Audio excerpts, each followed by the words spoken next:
Você se lembra do Predador?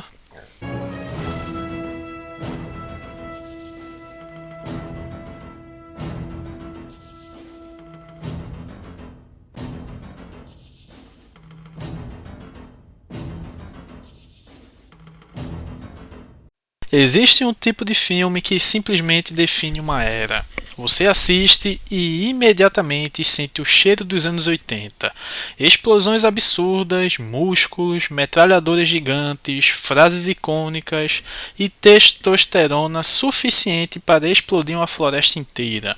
Mas no meio de toda aquela ação exagerada, existia um detalhe inesperado: terror. Porque Predador não era só mais um filme de ação. Ele começava como um típico filme do Arnold Schwarzenegger e lentamente virava um pesadelo de sobrevivência. E honestamente, foi justamente isso que transformou o filme em um clássico. Hoje, a gente vai revisitar Predador. A origem, os bastidores, o impacto cultural, as continuações, os crossovers, o declínio da franquia e como um caçador alienígena virou um dos monstros mais icônicos do cinema. Para entender Predador, a gente precisa entender o contexto da época. Nos anos 80, o cinema de ação era dominado por figuras gigantescas como Arnold Schwarzenegger, nosso querido protagonista desse filme, Sylvester Stallone, Jean-Claude Van Damme. Os protagonistas eram praticamente super-humanos e Arnold estava no seu auge absoluto. Ele já vinha de Conan, o Exterminador do Futuro e Comando para Matar. Então, Hollywood queria outro grande filme explosivo com ele. Só que Predador acabou sendo algo muito diferente. A origem da ideia é quase engraçada. Existe uma história famosa de que depois de Rocky 4 alguém brincou dizendo: Stallone já lutou contra tudo, só falta lutar contra o Alien, fecha aspas. E dessa ideia nasceu um conceito: um guerreiro alienígena caçando soldados de elite. Simples, mas genial.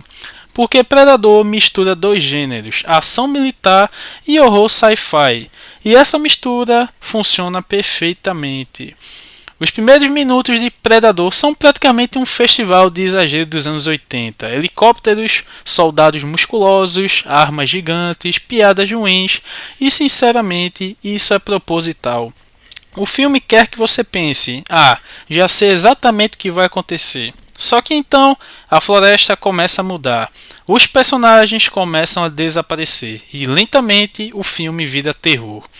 Hoje, o visual do Predador é lendário, mas na época foi revolucionário. O design criado por Stan Winston transformou o alienígena em algo único. As mandíbulas, a camuflagem, a visão térmica, tudo parecia alienígena de verdade. E o mais impressionante, o Predador não era um monstro irracional. Ele era um caçador, inteligente, estratégico, cruel. Isso tornava tudo muito mais assustador.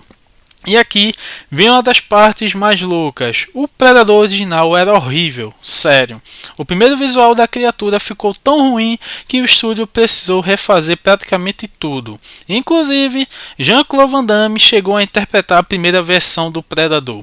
Só que o traje era extremamente desconfortável, o design parecia ridículo e nada funcionava. Então, o filme foi praticamente reconstruído durante a produção. E foi aí que surgiu o visual clássico que conhecemos hoje.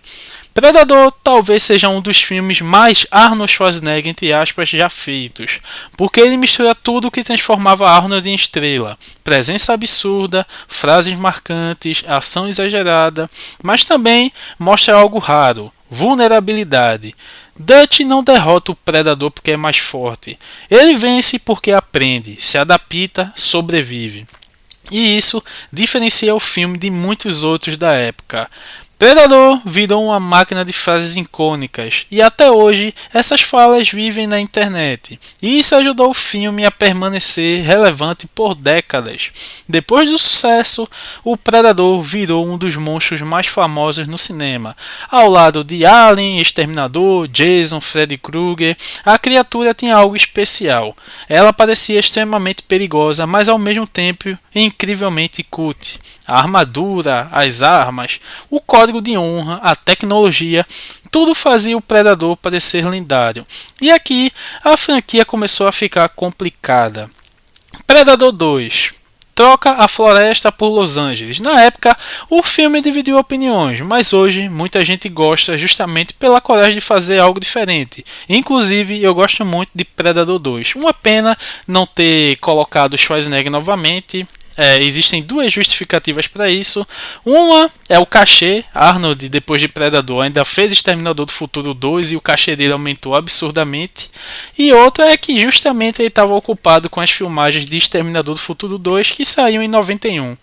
Então, as duas versões podem ser verdadeiras, até porque uma complementa a outra. Uma pena ele não ter voltado, queria muito, espero até que lance algum filme que tenha alguma participação dele, alguma coisa, seria absoluto cinema, mas infelizmente não teve, mas colocaram lá o Danny Glover, o fodão de Máquina Mortífera, e ficou muito bom.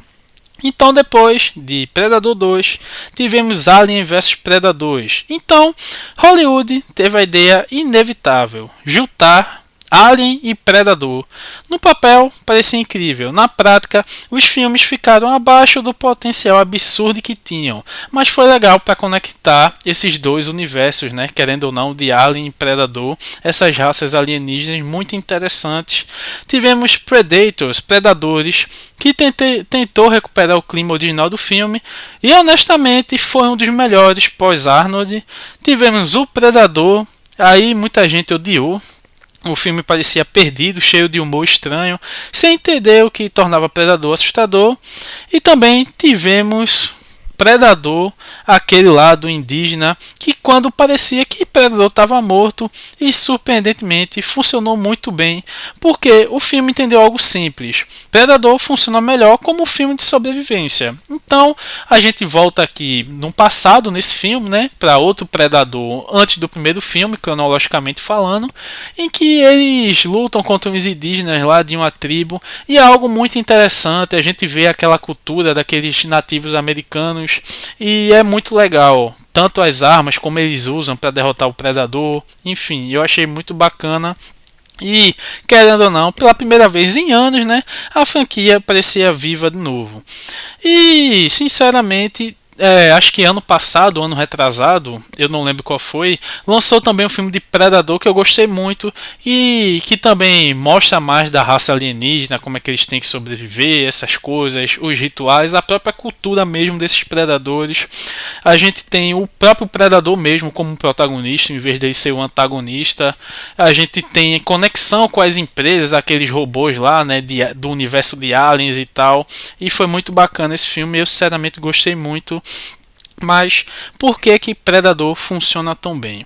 Porque a ideia é perfeita. Um caçador alienígena que vê humanos como troféus e simplesmente é simples, direto e funciona em praticamente qualquer época. Floresta, cidade, passado, futuro.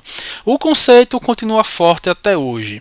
Predador não foi só um clássico de ação. Ele ajudou a redefinir monstros no cinema, ação sci-fi, terror de sobrevivência e criou um dos designs mais icônicos da história do cinema.